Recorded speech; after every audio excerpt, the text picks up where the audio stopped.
ಅಣ್ಣ 2 litre Mirinda ಕೊಡಿ. Madam ಅಲ್ಲೇ ಫ್ರಿಡ್ಜ್ ಅಲ್ಲಿ ಇದೆ ತಗೊಳ್ಳಿ. ಎಷ್ಟಾಯ್ತು?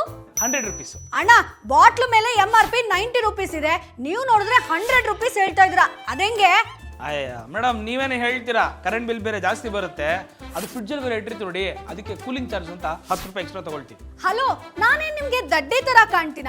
ನೀವು ಈಗೇನೋ ಹೇಳಿದ್ರಲ್ಲ ಕೂಲಿಂಗ್ ಚಾರ್ಜಸ್, ಅದೆಲ್ಲ MRP ಇನ್ಕ್ಲೂಡ್ ಆಗಿರುತ್ತೆ.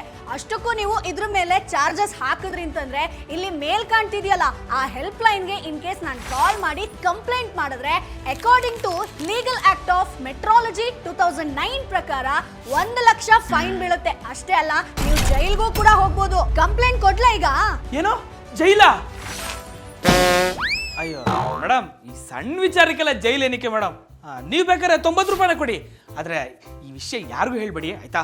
ಹಂಗ್ ಬನ್ನಿ ದಾರಿಗೆ. ಆದ್ರೆ ನಮ್ ವ್ಯೂವರ್ಸು ಸಿಕ್ಕಾಪಟ್ಟೆ ಇಂಟೆಲಿಜೆಂಟು, ಆಲ್ರೆಡಿ ಈ ವಿಡಿಯೋನ ಶೇರ್ ಮಾಡ್ಬಿಟ್ಟಿದ್ದಾರೆ. ಬಾಸ್ ವಾಲಾ, ಬಿ ದ ಬಾಸ್.